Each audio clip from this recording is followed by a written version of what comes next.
of the coolest women I know. Her name is Pamela Bob. She's one of the authors in our Raise the Hey. Vibration book, weekly guide for alchemizing the human journey. So I am so excited you're joining us, Pamela. I just saw you about a week or so ago, week and a half ago, in New York City after we had the book launch party. And I'm so excited for people to know you. I mean, Pamela has been a friend of mine for, oh, there it is. Isn't it exciting? We actually have the physical book now. It's like, how is this And happening? it's so good. Thank you so much. I'm so excited that it is finished and out there now. And so let me brag about you a little bit. I've known Pamela at least 10 years, over 10 years now probably.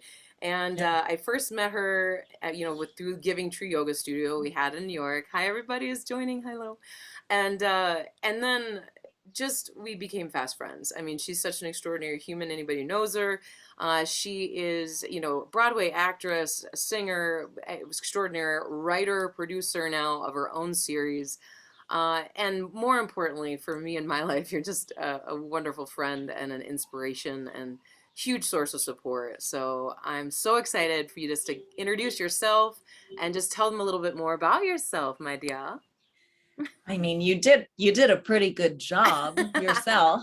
Mama of two, and I heard about the little thing on. Oh God, It was Margot, how's she awful. doing? I bet it was awful. She was Oh, accidentally hit with a sword, a plastic sword, but it oh was a my God. sword. Oh A my total God. accident, but her whole head was ripped open. It was pretty dramatic, but she's all Oh right. my God. And she's Uh, the most precious little angel. And I heard about Henry's sleepaway camp, but anyway, I need to catch up with you about other stuff another time. Okay.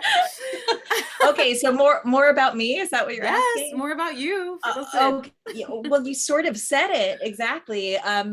Hi, everyone. I'm Pamela Bob. I'm a New York City based actor, singer who later in my career turned writer, producer, Mm, and what else? Yes, two what kids, live in else? Astoria, Queens. Been friends with Anne Margaret for such a long time. She's amazing. And fun fact, my muggle job is I've been a professional Oh makeup yes. How artist could I forget this? and a Right. photographer. So pretty much anything in the creative field is my Mm-hmm. is my jam. Your jam. Yeah. Totally, What totally. And else? I think you really said it. talk about the prairie. Talk about Little House, or sorry, Living on a Prairie. The prairie. I'm like little The houses, whatever. prairie. Talk about the prairie. Yes, I wrote and this is part of my story in Anne Margaret's book. I actually wrote and starred in and co-produced a series called it was a short series, so it was 6 episodic shorts, dark comedies, called Livin On A Prairie, about basically in a nutshell a woman with social anxiety who's never felt like she fit into this world, and also happens to be obsessed with Little House on the Prairie. A bonnet head. A It bonnet is head. so good. And just share a little bit. I mean, you're being very modest about what this series did. So I'm like, come on, do I have to? I'm gonna just pull no. it out of you. I'll brag for it. So I mean, it is a long story, but in a nutshell, this little thing that I started working on sort of took a life on its own, and it won several film festivals. It was chosen to be premiered at Tribeca Film Festival. It was one of only 4 that were chosen by independent TV filmmakers. And from there, I've been working on developing it into a half-hour series. And along with that has been some amazing adventures and some in the actual series. I have a couple of original cast members from the television show Little House on the Prairie, and now I've been working with I don't know why I feel so bashful saying his name, because he was, he was our childhood crush. Yes. But if you know Little House on the Prairie at all, Dean Butler, who played Almanzo, who was Laura Ingalls Wilder's husband in the series, he actually is on as one of the producers of the longer version of the show. He's been an integral part of the development of it, and it is currently being shopped, and it is a long process. So everyone keep your fingers crossed. But yeah, it's been just a wild ride and a total adventure, and it completely took what I was doing with my career and my trajectory of what I thought I was doing and made a very sharp left turn, which has been just the best thing in the world. So, oh, and to add upon that, during the pandemic, I decided to release the series sort of strategically once a week on social media. And along with that, I interviewed 10 of the original cast members of Little House on the Prairie, who all love my show, and which was just amazing in itself. Huge. I mean, yeah. that's huge. I would be sweating so bad. I'd be like, oh my God, it's such a was. You know? Before I interviewed Karen, who Ma from Little House on the Prairie, I thought I was going to throw up all over myself. It was just like, what is happening? Yeah, but they loved it. And so from that, I've sort of gotten this online cult following of bonnet heads who also now love Livin On A Prairie. So great. And it's turned into this really amazing community of people, and it's just been this wild ride. And I just need to say, as a caveat to my series, if you have never seen Little House on the Prairie, it doesn't matter. You'll still like my show, because it's not about Little House on the Prairie. It's about loneliness and anxiety and what happens when we can't connect to our own lives. We can only connect to this thing that isn't real.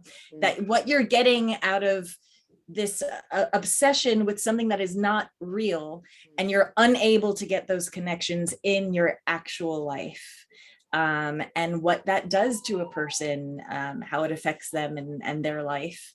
And so it's a very universal story, quite frankly. But if you know Little House on the Prairie, it's an extra nudge, wink, wink, because it's fun. It's some fun insider baseball with the prairie stuff. Insider baseball, I like that. Yeah, and it's so heartwarming. It really is. I mean, especially being so isolated the last couple of years, I think a lot of people will just relate to that even more so, because the levels of anxiety and isolation are so at an all-time high. You know, it's been super crazy because, listen, there was always this sort of underground fandom for Little House on the Prairie. And I say underground because we are not loud and proud people, because it's not considered very cool. It's not like Star Wars people, you know, it's different. It's considered uncool. And so we're sort of timidly in the background. But over the pandemic, the prairie stuff exploded on the scene. I mean, if you were already a Prairie fan, you knew that there was a world in the fandom world. But during the pandemic, I mean, there were Little House on the Prairie clips and Michael Landon quotes going all around. There were articles in the New York Times and all of these major publications. CBS Sunday Morning did a thing about Little House on the Prairie and how it related to what we were going through during the pandemic. Wow, I didn't know that. That's cool. Yeah. I mean, absolutely. I mean, Target started selling prairie dresses. It was insane. So that, and also the timing was insane. And what was also insane was that people were longing for nostalgia. They were longing for community, family, togetherness, which we haven't had in this country for a very long time now. And also, people were home, families were home, multi-generations were home together in the same house and wanted to watch TV together. So they turned on Little House on the Prairie, which was something that the whole family could watch together. That was adult enough for the parents and the grandparents. And also had the values and the standards and the, I mean, I say it in a funny way in my series, but they deal with racism and rape and, you know, disabilities and anti-Semitism, and you name it. Livin On A Prairie actually did some hardcore episodes about it. So Mm. it ended up, the timing of it all has been really sort of spectacular. Yeah, I yeah. mean, who knew? You couldn't have counted on that. It was just Timing insane. is everything. Like honestly, with and you said, it takes a long time for things to develop, and so I Yeah. think we're getting an insider view with this project of yours of like what's to come, really, and that's so exciting. I've been with you with beta, like with bated breath, just like, all right, No, let's go. Is it good? Is it good? I And know. then things like this take so much time, and like if anything, I've learned that in the past, obviously with this yoga studio and other projects that I've had, but man, with this book, I mean, it's taken 2 years now. We started this project, and just for the people who don't know about the book, I want to just give you a little insider scoop. There it is! Yay! Finally, we have it. But it started with an idea that popped in my head when the lockdowns first started in March of 2020. Like, what can we do? How can we help? And I just heard resilience, get people to focus on what they already overcame, because fear has a very sneaky way of making us think that we make us forget what we've already overcome. Like, Yeah. oh boy, this is, and it was obviously it was a lot at the time, uh, and at the same time, like we have so much power within us to overcome, and so that thought just came into my head, and I thought, well, maybe I'll just ask people if they wanted to write stories. I had no idea what it would be. I thought maybe I just made it up like 1,000 words or less, and everybody hated me. They're like, "How do I put my story at 1,000 words?" I'm like, "I'm so sorry, but I don't know. I just whatever." So like, try. So and just I didn't know what it would be. It was like the blindfold was on. I only knew the next step, and then the next step once that one appeared, and I realized after asking a bunch of friends, about 50 authors stepped up, and then there was Anthony and I thought, okay, well, 52, that can't be a coincidence. And so I thought, well, maybe I've always wanted to do a weekly guide to raise the vibration. This is perfect to insert a lot of different elements into the book that complement the wisdom of the individual authors. So Pamela is one of those authors who wrote her story, and I just want you to.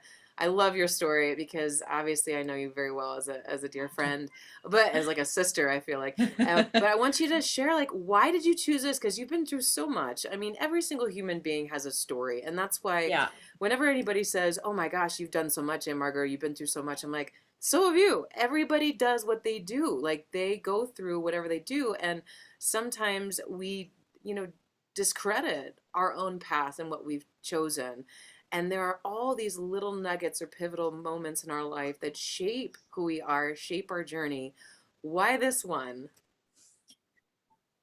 Yeah. Yeah, because I could have chosen some other moments, but I really think that this one was the one because it truly culminated with the body, mind, spirit crisis. Mm, Where it yeah, wasn't it right. wasn't just that I was facing like work-life balance crisis. It wasn't just that I was dealing with um career crisis. It wasn't just that I was dealing with uh health crisis. It was all of them together, and it manifested in me physically as well. So I was terribly, terribly ill. I got really critically ill. And even though on paper, everything in my life looked picture perfect, I mean, ideal. In fact, it was all the bucket list things I had ever wanted in my Mm, life. They had been checked off. I was living the dream. But behind the scenes, behind the curtain, I was terribly sick. My home life was exhaustive. I couldn't feel a lot of joy because of it. Work, even though on paper it was what I wanted, did not end up being what I thought it was going to be. mm. I was super stressed. I was overworked. And I didn't understand. The main thing is I didn't understand yet. I had not yet learned to listen to what my body was telling me, to listen to what my gut was telling me, be out of fear. Mm. Because I thought, well, I can't leave a Broadway show No one just leaves a Broadway show when their Right. contract is done, unless you've booked another Broadway show. Right, right, You don't right, just right. leave Right. after you re-sign your contract, Spend your whole like career like dreaming of attaining that you reality. don't just Yeah. go. And everything in my body was screaming, you have to get out right now. You're getting sick. You're really sick and you're not as happy anymore. And this is too stressful and you're not seeing your family. And everything was out of balance. And quite frankly, another reason why I stayed in it was because I was fearful that I wouldn't get another job. Hmm. And Hmm. it wasn't until, and long story short, after I re-signed that contract, because you don't just leave for no reason. I say no reason in quotes because I had every reason that was perfectly valid in the Yeah. world to leave.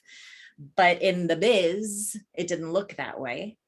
Right. That it wasn't until after I left, and actually I was talking to our mutual friend, Alex, Yeah.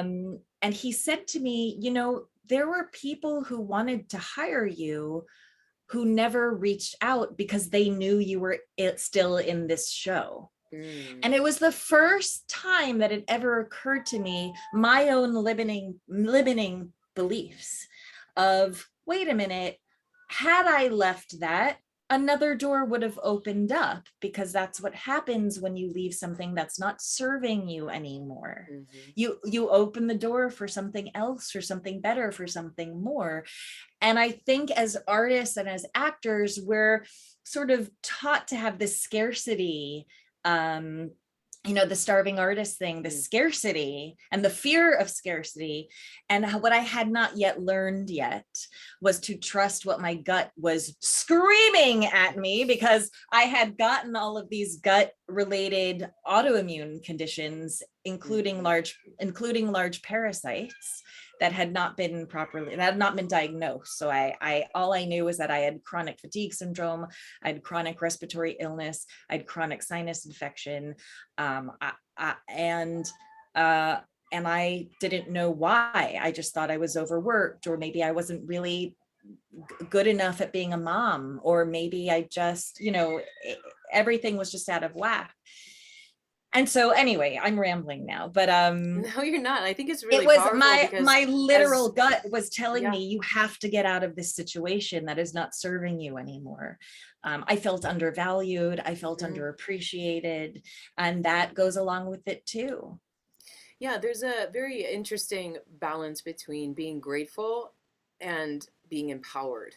And empowered in that gratitude Yes. versus disempowered in the gratitude. Just be grateful for what you got because you have this. Like, and then gratitude can turn into an enabling practice rather Yes. than listening to something needing to move and shake a bit. And you can also be grateful and empowered. It's Hmm. not one or the That's right. other.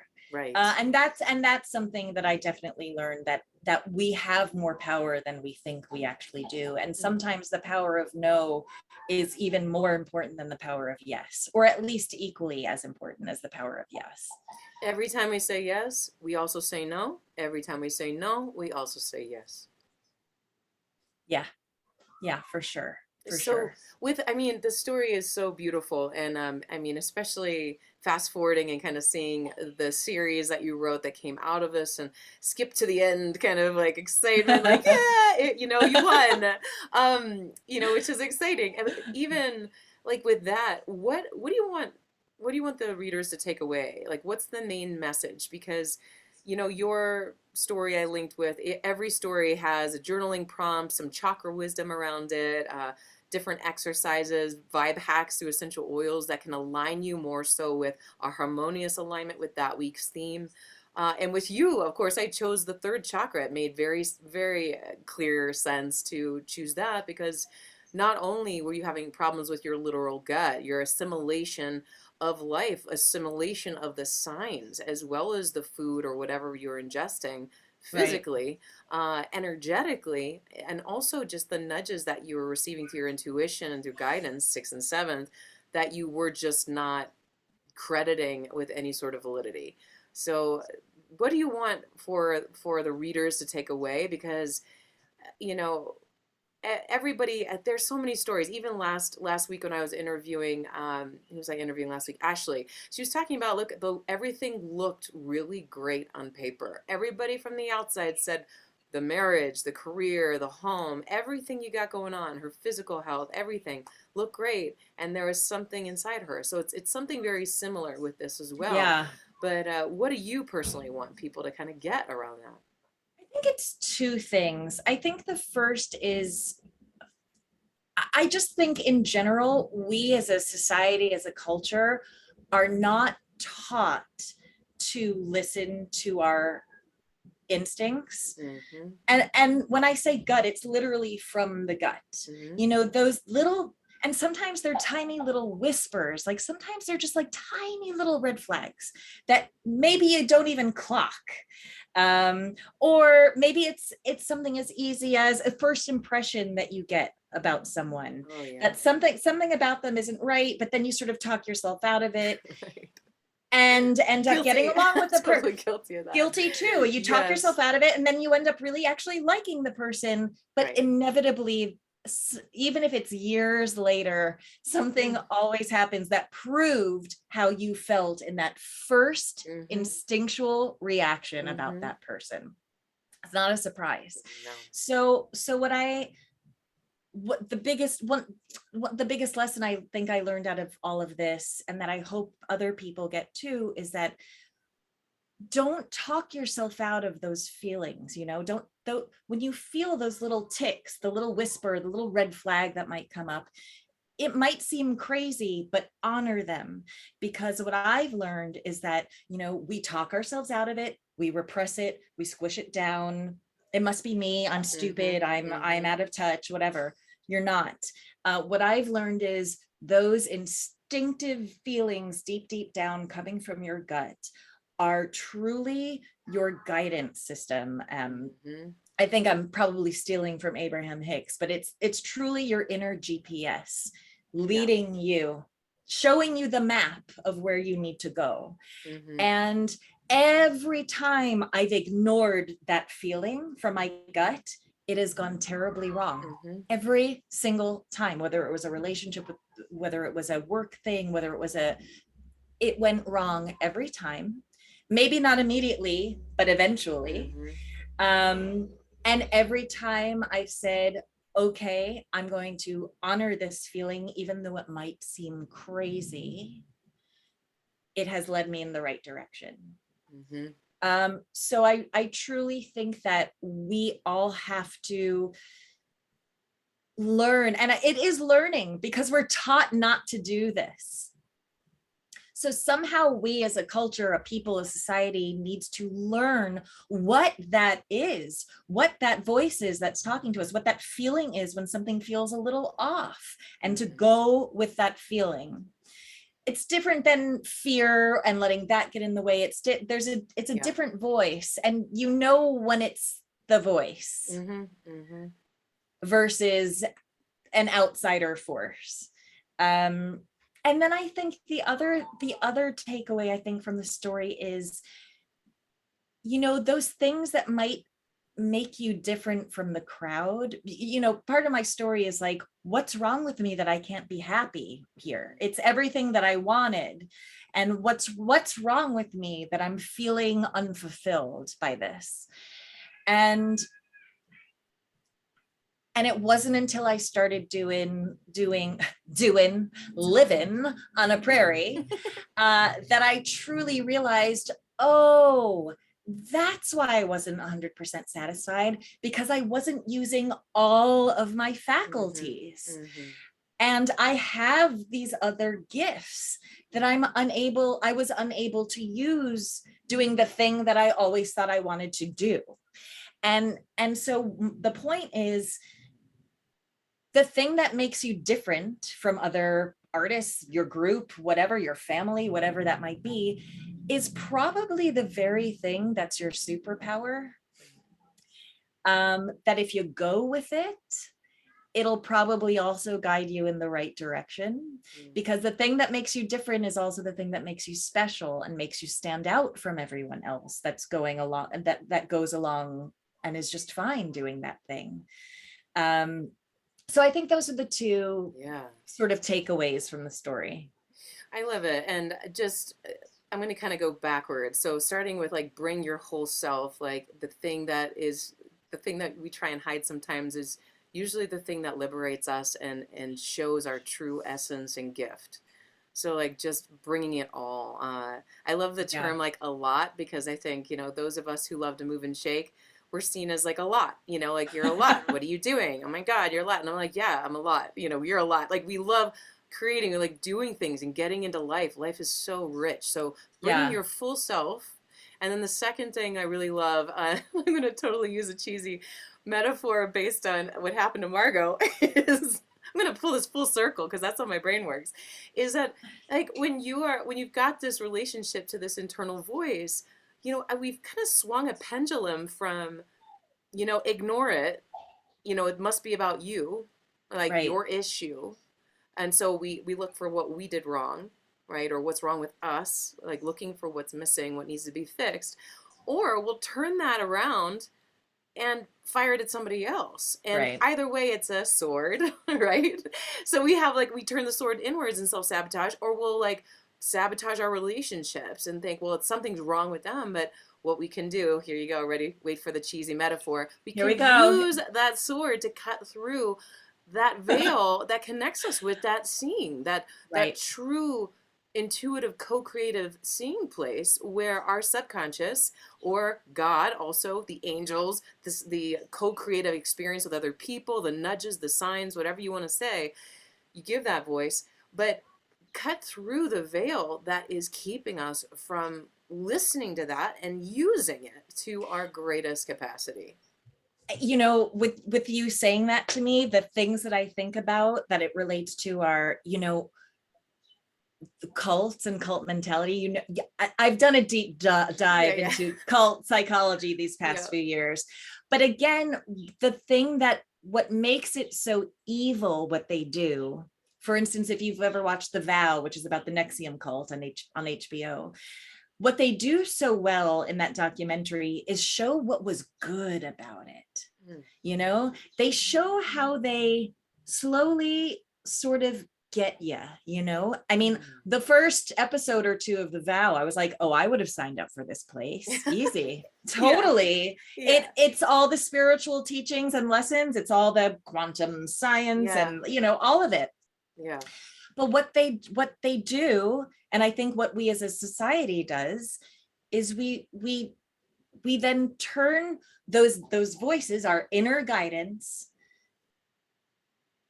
and they turn it against you, so that it is, so instead of, oh, my gut is telling me this, I'm getting a sense about you that's not good, the red flags are coming up, right? Mm-hmm. What we do is then turn it around so that, oh, it's me, it's my issue. Right. I'm crazy, everyone else loves this person, I must be the only Right. fool out here Right. that thinks this Right. way, I better shut up, push it down, no, just don't make Yeah. waves. Yeah. And I will also say that my connection with, if you want to call it God, if you want to call it greater consciousness, spirituality, whatever you call it, my connection with that, whatever that source is, has only been strengthened Mm-hmm.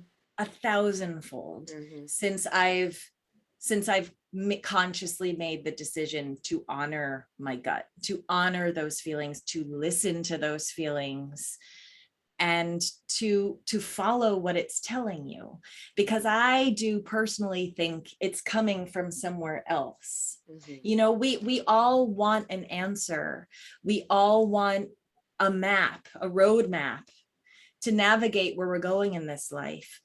And I feel that when you listen to your gut, when you listen to those feelings, that's the universe going, hey, make a left turn here. Hey, oh, you missed that sign. Okay, here's another one. Make a right up here. Oh, you missed that one. Okay, here's another one. Hey, you have parasites now. Gonna listen to that? Oh, our body Hey, you just have, rams it. yeah, Yes. you have Yeah. autoimmune gut related issues. Yeah. Do you hear me now? Do you hear me now? Yes. So, Yes. and it is constantly talking Mm-hmm. to you, Mm-hmm. and our only job is to listen to it. Yes. And we don't know how to listen to it because we're not taught about it. We're not taught. Mm-hmm. And so for me, unfortunately, it took a critical moment in my life where my health had completely collapsed, or I was really in not terrible shape, for it to finally go, hey, Wake up. listen, Listen. what this is telling you isn't Yeah. wrong. Yeah. And had you honored it, this wouldn't have happened, you know? Yeah. So yeah, and that, that serves you the rest of your life. Mm-hmm. I love that you brought up this idea of tribal belonging through getting duped into an addiction to belonging, because that there's another dimension to the chakra that I mentioned in the that I put in the personal reflection part of your chapter, which is like, are you trying to be something for somebody else in order to feel accepted, or Yeah. be or do things the way everybody else is doing them in order to feel validated or safe? And I am so proud of you as a friend, of course, and just colleague, to knowing that world a little bit, and just how vicious it can be, and how amazingly liberated it can be as a creative person to stand in your power. It gets vicious when you let everybody else tell you who you are, and hell is denying who you are. So um, they're gonna read it. They're gonna love it. I can't wait for them to read your story. And I'm just going to do a shameless plug for you too. I know, and Margaret's talking about the chakras a lot. She's a master and if you don't know what the chakras are, it's okay. Go to her website. She does a chakra workshop. It's about 3 months long, right? Yeah, Once yeah. once a week. 8 weeks.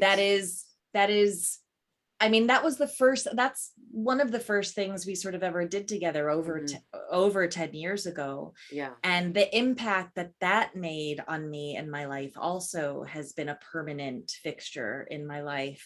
And it's really, we're all searching, right? Whether some of us know we are and some of us don't know we are. Yeah. But we're all searching, and Yeah. what the things that we're not taught about is ourselves Mhm. and Our own our alignment. Our own that alignment. that's it. Yes. We're not taught that. and Yes. and once you start down that road of figuring that out, there's no turning back.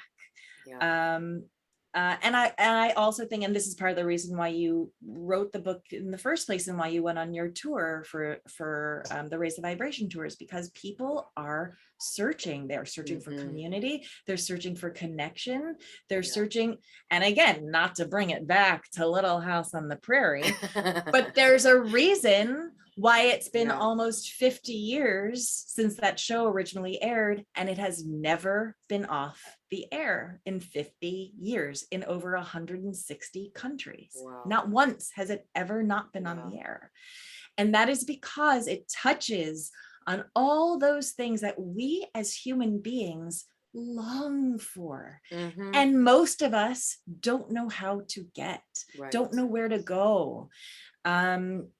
And again, that's all about understanding who we are and our connectedness. Mhm. Yeah. Beautiful. And people are just in pain. They don't really know how to deal with their own pain, and it community is so essential for us with that experience. So, and Yeah. that's one of the reasons why I just love the way that this book ended up. That we have 52 authors. I mean, you're reading this book. You're with people, even though you don't know who they are. That's why I wanted to do this series of getting people a little bit more exposure to each author, because we all have pieces of the truth, but we have to find our own truth ourselves. Yeah. And part of that truth, just segueing into our final question, is storytelling, is knowing our own story. And I'm a big journaler. I mean, all of my teacher trainees who have gone through my program or a chakra workshop know, like, I give journaling meditations all the time so that you can know who you are. I don't want you to be a mini version of me teaching, or I want you to be you and use tools that I might share with you. But how do we really connect to our own story? And so storytelling is an ancient indigenous practice where trauma was processed, wisdom was shared, and where community was felt, maybe around a campfire or just in that community in some way. So at the end of the book, after all of these stories that you're reading of other people, there are some blank pages for you to write your own story and author that own story for the readers. What about this process? How was it writing your own story? What was that like for you? Well, I'm not gonna lie. My imposter syndrome is always a surprise to me.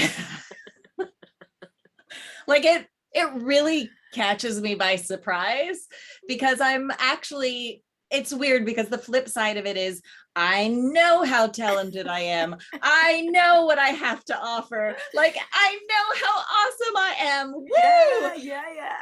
And then like all of a sudden it'll be like, who wants to listen to my like my I don't Yes. so I have to say there was a part of me that was like, why does she want to hear anything from me? Like I'm super honored.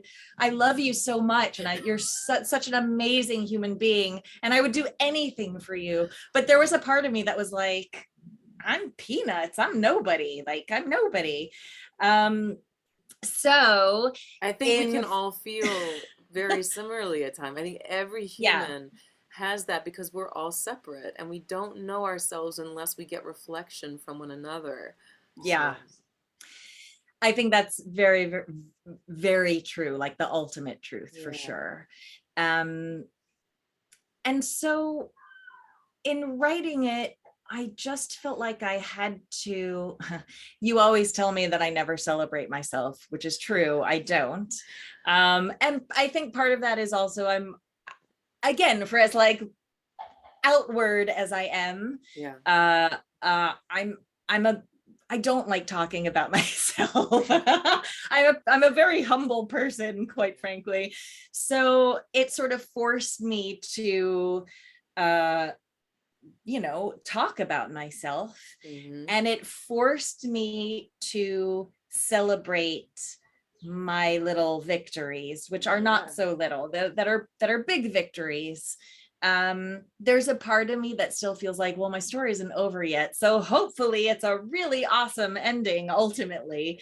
Yeah. But even so, it's still a happy journey for sure, a Mm-hmm. transformative journey, and one that I should look at and appreciate and honor myself with, and Celebrate.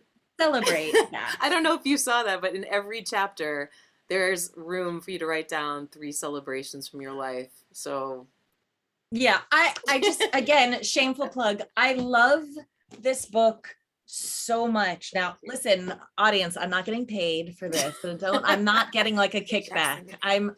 I'm literally saying this is such a gift. It is such a gift, and I love reading other people's stories. It's so intriguing I was editing to through know what tears like every day. it's, It's people's just, stories are amazing, and even if they're like simple, they're yeah, still they're all profound. so profound.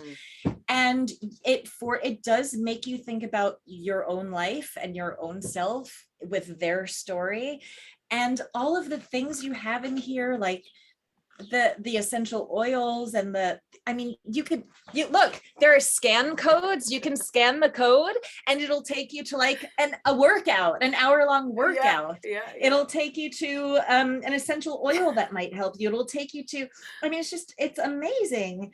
And it's such a, oh, and there's a whole segment, if you are unfamiliar with the chakras, where she goes through each chakra, what they represent, what it means. And it's a great for someone who does also know the chakras to have that, Mm. and to sort of be able to refer back to it and say, right, what does this chakra do now? What does that represent? What is happening to me? Um, and Margot has already started coloring it Oh my because it's a gosh. coloring book too. Oh, I But love that. I love that. it's just written so beautifully. What you have written is so beautifully written, and everyone's contributing stories. I haven't gone through the whole thing yet, but the contributing stories are just so wonderful. And I want a book club. I want to get together with people once a week to Yes. really delve in and discuss. Yeah. Um, I really can't excited wait. about that. I'm excited for that because with it's like a marriage of like the artist's way and like a chicken soup for the soul. It's Yes. bringing together these two iconic books if you know them. I of course like that wasn't planned. I can't take credit for it. Like I just fell into co-creating this book with everyone and God, really, and Yeah. just Yeah. saying okay. And at the end, I was like, oh, this is kind of like the artist's way, kind of like chicken soup is, and then like so many other little facets. So I think getting together, I mean, I have a women's circle once a month that's met for almost 20 years now. In January, it'll be 20 years. But like having community around anything that we do and talking to one another, if Yeah. it's in person, better, even the better. So I'm really excited. I know you've expressed that, and a couple other people have expressed wanting to start book clubs. But Yeah, I think, good. I'm there. yeah, so thank you for that. And I'm just, thanks for being a part of this, Pamela. And man, I'm Again, just I'm so honored. so no, I am the one that is honored. I'm just like, I am unworthy. I am Oh, so unworthy. not true. So not true. And as each other's friend and like colleague people, we need to remind each other that that's just BS, that we have so much to offer, each one of us. Everyone has a story. That's why we have those papers at the end, the blank pages, because if you haven't embraced your story, you haven't fallen in love with your God's, whatever you want to say, like you as a child of God, you as a child of the universe, or whatever, of love, like you haven't fallen in love with who you are yet. And I don't mean sort of like a narcissistic approach. It is No. an embracing of the uniqueness of you. And so thank you for just being that person in my corner that I just feel so supported by, and being a part of this book. If you don't follow Pamela yet, give us your information, because you've got handles and sites Oh, and I stuff. have a lot of different handles. Ready? Here we go. There we go.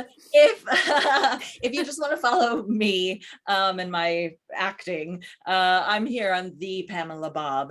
The Pamela If Bob. the Pamela Bob, and also in my bio, it'll link to the TV series and my makeup work and photography work. But just so you know, the TV series and all the interviews with the Little House on the Prairie cast members, you can go Mm. to livin on a prairie tv.com. That's livin, no G, livin on a prairie tv.com. It's also on YouTube if you just search for it.